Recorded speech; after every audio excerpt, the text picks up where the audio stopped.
अफसरशाही बंद करें, करप्शन बंद करें, दो नंबरियां बंद करें। और ये जो एस्टेब्लिशमेंट अपने 12 बंदे लाके असेंबली में बैठा देती है, जिनके जरिए से वो हुकूमतों को कंट्रोल करते हैं, वो बंदे बैठाना बंद कर दें। अपने कठपुतली उठा लेते हैं, कोई किस शहर से, कोई किस शहर से, कोई किस शहर से, उनको लाके बैठा देते हैं। और वो बंदे जो हैं वो एस्टेब्लिशमेंट के लिए काम करते हैं, बजाय इसके कि आवाम के लिए काम करें। जैसे कि मौजूदा पाकिस्तान की हुकूमत है, शहबाज शरीफ को आसिफ मुनीर के लिए काम करना है, पाकिस्तानियों के लिए काम नहीं करना। मरियम नवाज को आसिफ मुनीर के लिए काम करना है, पाकिस्तान के लिए काम नहीं करना। वजह यह है कि आसिफ मुनीर साहब इनको लेकर आए। अगर ये अवाम के वोटों से आए होते तो ये अवाम के लिए काम कर रहे होते, लेकिन जो इनको लेकर आया ये उसी को डिलीवर करके देंगे ना, उसी के लिए काम करेंगे। और ये उसको भी मायूस कर रहे हैं जिस लेवल का इन्होंने काम किया। नाज़रीन, इमरान खान साहब से मुलाकात हो गई सुबह सुबह गंडापुर की। अब आपको भी झटका लगा होगा, मैं भी हैरान हो गया कि ये गंडापुर कैसे पहुंच गया 7:30 बजे। सुबह सुबह जेल का दरवाजा खोला, गंडापुर अंदर। अब ये वही गंडापुर है जो बड़े लंबे अरसे से ये कह रहा था कि मेरी इमरान खान से मुलाकात नहीं होने दी जा रही, मैं कहता था कि ये कैसे पॉसिबल है, ये जब चाहेगा जाके इमरान खान को मिल लेगा। तो अब गंडापुर साहब की मुलाकात हो गई इमरान खान साहब से अर्ली इन द मॉर्निंग, और वहां पे गंडापुर साहब मुलाकात करके निकल गया। अभी उन्होंने खुद से कुछ भी नहीं बताया कि क्या हुआ, लेकिन कुछ लोग ये दावा कर रहे हैं कि गंडापुर साहब की अच्छी खासी क्लास हो गई है। ज़हीम लगारी साहब हैं जर्नलिस्ट, और ज़हीम लगारी साहब का जो दावा है मैं आपको पढ़ के सुना देता हूं। वो कहते हैं मैं तो अपनी खबर पे अभी भी कायम हूं और खड़ा हूं अपनी खबर पे, मैं पीछे नहीं हटता।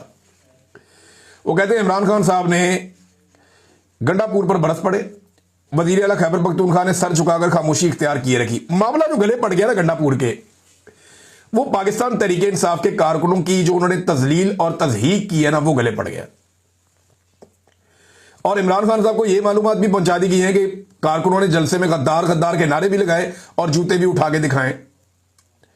अब यह बड़ी नामुनासिब और मायूब बात है, लेकिन यह हुआ है ना, फैक्ट है, आप इससे भाग तो नहीं सकते। जैसे नवाज शरीफ साहब को जूता लग गया था, फैक्चुअल था, टीवी पे दिखाया भी गया, जैसे ख्वाजा आसिफ के साथ हुआ। अब देखें ना, पाकिस्तानी टीवी चैनल्स को आप देखें, ये सारे मामले उठा रहे, ये मामला नहीं उठा रहे। इससे आपको अंदाजा हो जाएगा कि एस्टेब्लिशमेंट को गंडापुर पसंद है या नहीं। क्योंकि अगर जूते दिखाए होते कारकुनों ने अलीमा खान को, तो पूरे पाकिस्तान का मीडिया सुबह से शाम तक एक ही खबर चलाता, और यही चलाता। वो अंडे वाली खबर याद है आपको, बहुत दबा के बड़े खुश हुए। लेकिन गंडापुर के मामले में पाकिस्तान का मीडिया ये कैसे पी गया, ये सोचा आपने कभी? क्योंकि एस्टेब्लिशमेंट को जो चीज फेवर करती हो ना, वो उस चीज पे पॉलिसी अलग रखते हैं, जो ना करती हो उस पे पॉलिसी अलग रखते हैं। तो यहां से आपको अलीमा खानम को, और मैं इनको लड़ा नहीं रहा आपस में, लेकिन आपको बता रहा हूं कॉमन सेंस की बात है, मैं आपके सामने रख दी है, बाकी आप जो भी सोचें। अब नाजरीन, यही बात जब पूछी गई बैरिस्टर गौर से कि जनाब ये जूते शूते वाला मामला क्या है, तो उन्होंने कहा जी वर्कर मुश्तइल भी हो जाते हैं, गुस्सा भी कर जाते हैं। हमारी जमात में जमहूरियत है और यही जमहूरियत का हुस्न है कि लोग अपनी राय का इजहार करते हैं। बाकी जमातों में वाकई ऐसे नहीं होता। पाकिस्तान तहरीके इंसाफ का वर्कर जो है वो लीडर पे भी चढ़ के रहता है। इमरान खान साहब भी गलत फैसला करें तो सामने आगे खड़ा हो जाता है। बुजदार वाले फैसले पे पाकिस्तान तहरीके इंसाफ के कारकुनों ने इमरान खान साहब की नाक में दम किए रखा, और वो हमेशा ये कहते थे, बार बार सोशल मीडिया कहता था कि ये फैसले को हम सपोर्ट नहीं कर सकते। और बुजदार को पाकिस्तान तहरीके इंसाफ के सोशल मीडिया ने एंड ऑफ द डे तक कोई सपोर्ट नहीं दी, जिस तरह की सपोर्ट इमरान खान साहब चाहते थे कि उसको मिले। बहरहाल जो कारकुनों की तजहीक की है गंडापुर ने, कचरे के ढेर के ऊपर बुला के और बदबूदार इलाके में बुला के, कुछ लोग कह रहे हैं जनाब कि इनकलाब ऐसे तो नहीं आता बदबूदार। ओ भाई, पाकिस्तान तहरीके इंसाफ की हुकूमत है, और जहां हुकूमत है वहां तो कोई चज की जगह के ऊपर जलसा कर ले।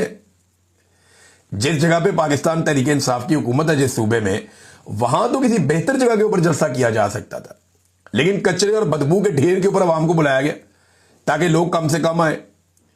फिर जिस तरह की रुकावटें डाली गई वो भी हमारे सामने, लेकिन इसके बावजूद लोग बहुत बड़ी तादाद में पहुंच गए। तो फिर गंडापुर साहब ने पहले तकरीर कर दी, ताकि क्योंकि गंडापुर साहब ने जैसे ही तकरीर की लोग गुस्सा होना शुरू हो गए, और इवन लोग वापस मुड़ना शुरू हो गए। तो ये हालात, गंडापुर साहब बहुत गैर मकबूल है पार्टी में, ये तो हमें आइडिया था। मैं पहले भी आपको ये कह चुका हूं कि गंडापुर साहब की मकबूलियत बढ़ गई है। अब वो गलती से भी ये फजलुर रहमान साहब को चैलेंज ना कर दें आजकल के दौर में, हो सकता है कल कोई ठीक हो जाए, इमरान खान साहब के लिए कोई अच्छा काम कर दे, पब्लिक की पल्स के ऊपर हाथ रख दे, एस्टेब्लिशमेंट के बजाय इमरान खान की बात को वजन दें गंडापुर साहब, तो ये इज्जत वापस भी आ सकती है। जैसे मैं नवाज शरीफ को कहता होता हूं कि मियां साहब आज आप एस्टेब्लिशमेंट का जूता छोड़ दें और आप इकतदार की सियासत करें इकतदार के बजाय, तो मियां साहब आपकी इज्जत बहाल हो सकती है। आप 3 दफा इस मुल्क के वजीर आजम रहे, आपका ये अंजाम अच्छा नहीं लगता। तो इसी तरह गंडापुर साहब अगर चाहे और पब्लिक की तरफ आकर खड़े हो जाए एस्टेब्लिशमेंट की बजाय, तो एकदम सूरत बदल जाएगी। अब इमरान खान साहब जेल से बैठ के इनकलाब लाने की बात करते हैं, गंडापुर साहब जलसे में आसिम मुनीर की मिन्नतें कर रहे हैं आर्मी चीफ के जनाब ये मसला हल करवा दें, सारे आपके पीछे खड़े हो जाएंगे। इमरान खान साहब कहते हैं उनसे बात नहीं करनी। साफ मना किया इमरान खान ने कि गंडापुर ने, बैरिस्टर सैफ ने और बाकी लोगों ने 1-2 और नाम लिए कि कोई बात नहीं करेगा एस्टेब्लिशमेंट से। बैरिस्टर गौर को भी मना किया और गंडापुर उसी एस्टेब्लिशमेंट को जलसे के अंदर खड़े होकर दावत दे देंगे, यार ये मसला हमारा हल कर दें।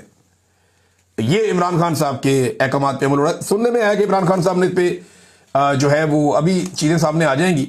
इस पे बैरिस्टर सलमान अकरम राजा साहब का एक स्टेटमेंट है, बड़ा इंपॉर्टेंट है। सलमान अकरम राजा साहब का स्टेटमेंट मैं आपको पढ़ के सुनाया दूं, एक्चुअली उनके साथ हुए सवाल जवाब। अच्छा, इन्होंने जेल के बाद बताया, देखिए खान साहब ने हदायत दी है कि आइंदा के लिए वो कह रहे हैं कि मैं अभी पार्लिमानी पार्टी की हमारी मीटिंग में जाकर बात करूंगा और खान साहब बिल्कुल वाज़ेह हैं कि पाकिस्तान की कौम अपना फैसला कर चुकी है और कौम कायदीन जो है पार्टी के उनसे आगे निकल चुकी है। तो पार्टी के कायदीन को अब सोचना होगा कि उन्होंने कौम के साथ चलना है या कौम से पीछे रह जाना है। ये इमरान खान साहब बात कर रहे हैं कि कौम आगे निकल गई है, तुम लोग पीछे रह गए हो सारे। अब तुम लोग सोचो कि तुमने कौम के साथ चलना है या पीछे रह जाना है तुमने, क्योंकि कौम तो आगे निकल गई है। और ये पार्टी के हर लीडर के लिए ये बात है और जो मुआज़िज़ जितने भी रहनुमा है पार्टी के उन सब के लिए है। खान साहब बड़े वाज़ेह हैं और उन्होंने ये बात की है कि कौम के साथ तहरीक इंसाफ को खड़ा होना होगा। साफी ने पूछा कि जलसा हुआ, उस पर खान साहब ने क्या कहा। उन्होंने कहा जलसे के इंतजामी मामला में वही बदबू वाला मामला, कचरे वाला मामला, उसके ऊपर खान साहब ने शिकायत थी। खान साहब तक मुकम्मल बात शायद बराह रास्त नहीं पहुंची थी, लेकिन इस पर रिपोर्ट हो रहा है कि खान साहब ने बरहमी का इजहार किया है। जलसे में जो जूते वगैरह दिखाए गए इन पर बानी पीटीए बरहम नहीं हुए, ये पूछा। तो देखिए अगर कुछ लोगों ने ऐसा किया है तो इसी तरह में खान साहब ने कहा कि हमें कौम की नब्ज समझनी चाहिए। ये नहीं कहा खान साहब ने कि लोगों ने गलत किया, उन्होंने कौम की नब्ज समझनी चाहिए। अगर कौम आगे निकल गई तो हमें कौम का साथ देना है, हम कौम से पीछे नहीं रह सकते। ये इमरान खान साहब ने जेल में कहा। फिर एक और सवाल किया गया कि अली अमीन गंडापुर साहब सूबाई जो है मामला नहीं संभाल सकते तो कुर्सी छोड़ देनी चाहिए। फिर अलीमा खानम के बारे में एक प्रोपेगेंडा चल रहा है टीवी चैनल्स के ऊपर कि उन्हें कहा कि जनाब आप मुदाखलत कर रही हैं और आप पीछे हटें और मुदाखलत नहीं करनी चाहिए। तो इस पर उन्होंने कहा जी ऐसी कोई बात हुई नहीं, अलीमा खान बिल्कुल कोई दखल अंदाजी नहीं करती, ये एक नौयत की इल्जाम तराशी है। जबकि बाकी बातें उन्होंने कहा जी वो खुद ही आपको बाद में पता चल जाएंगी, पार्टी की एक मीटिंग होगी उसके बाद कुछ और चीज़ें हम बताएंगे। अच्छा जी, ये गंडापुर साहब की मुलाकात के हवाले से भी उन्होंने खुलकर बात नहीं की सलमान अकरम राजा साहब ने। अब इमरान खान साहब की बहनें जब चीज़ें बताएंगी, जब इमरान खान साहब के अपने ट्विटर हैंडल से तफसीलात आएगी तो मैं आपके सामने रखूंगा कि एक्चुअली ये हो क्या रहा है और इमरान खान साहब अब क्या सोच रहे हैं।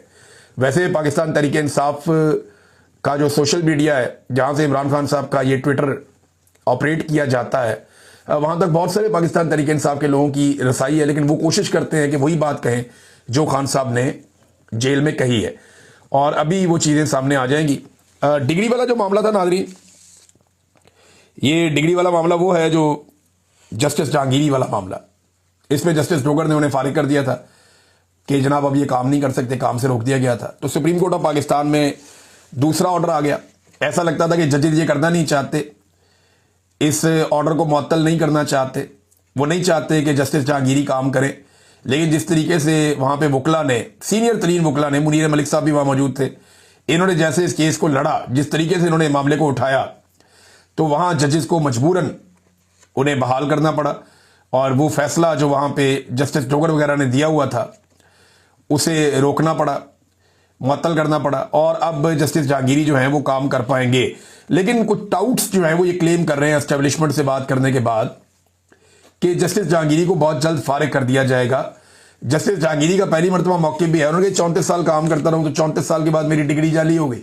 मामला वही है ना जो पूरा पाकिस्तान कह रहा है कि जब तक ये जज और तमाम ओहदों के ऊपर रहा ये शख्स, तब तक किसी को कोई प्रॉब्लम नहीं था। जैसे ही इस आदमी ने एस्टेब्लिशमेंट को छेड़ा, एस्टेब्लिशमेंट ने इसकी डिग्री जाली कर दी 34 साल के बाद। ये है पाकिस्तान का निज़ाम। पाकिस्तान पीपल्स पार्टी और नून लीग नादरीन आजकल नूरा कुश्ती कर रही है, और नूरा कुश्ती की वजह मैं आपको बता देता हूं। ये मुझे सोर्स ने बताई, बड़ी मजेदार बात है। नून लीग और पीपल्स पार्टी ने पीटीआई की जितनी मुखालफत की उतना ज्यादा वो नीचे जाते हैं। उन्हें इस बात का आइडिया हो गया कि जितनी देर ये पीटीआई के साथ लड़ेंगे लोग इनको जूते मारेंगे और लोग इनकी बात नहीं सुनेंगे, क्योंकि पीपल्स पार्टी और पीएमएलएन दोनों मिलकर पीटीआई का मुकाबला नहीं कर पा रहे। तो अब उन्होंने नया तरीकाकार निकाला, और ये ठीक है, ये काम कर रहा है फिलहाल, कि एक दूसरे को गाली देते हैं और इसके जरिए से अपने अपने कारकुन को खड़ा करते हैं। यानी नवाज शरीफ के कारकुनों को खड़ा करते हैं जरदारी के खिलाफ और गाली देते हैं, ताकि थोड़ा सा नवाज शरीफ का कारकुन जो है वो ऊपर आए। इसी तरह जरदारियों के कारकुन को खड़ा करते हैं, भुट्टो के कारकुन को खड़ा करते हैं शरीफों के खिलाफ, ताकि थोड़ा सा भुट्टो का और जो जरदारी का कारकुन है वो भी ऊपर